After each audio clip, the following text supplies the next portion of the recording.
This undercover video, obtained exclusively by Fox 6 News, is hard to watch. Family members of this paralyzed patient wanted to know what was happening at Chandler Health and Rehab in Alabaster when they were not around. Not all of this patient's caregivers mistreated him, but take a look at this person who appears to be pulling a cord held by the patient over and over again. This is recorded in the dark, so it's not very clear, but it looks like someone is thumping or hitting the patient. After these videos surfaced, Administrator Joe Meadows agreed to give a tour of the center and sit down to talk exclusively about the controversy. I can't imagine anything worse than what happened. When it was brought to the facility's attention, they immediately suspended those individuals that were identified in the video. The facility called the Alabaster police and reported it to them and got them involved. And then they reported it to the state within 24 hours like they're required to. The 8 people identified in the video were terminated. 4 of them were arrested.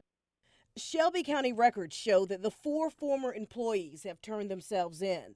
A bench trial for Patricia Hockaday is set for January 27th. Trial for Janice LaShawn Robinson is set for January 2nd. Ronald Butler Jr. has a preliminary hearing on November 14th, and William Dixon Jr. has a scheduled court appearance for November 14th. Although relatives of this patient complained, Fox 6 News has learned that they were not alone. According to the State Department of Health, a wheelchair fall was reported in November 2010 when a resident was found laying on his side with a skin tear to the left lower arm. December 2010, a patient claimed that a CNA was rough with her as she was being taken to the bathroom. The patient also said she had a skin tear on her forearm. And in January of this year, one resident complained of being called stupid by a nurse. When we're made aware of a problem, we jump on it quickly. We come up with a resolution, put things in place to prevent it from happening in the future. Meadows says they have learned from past mistakes.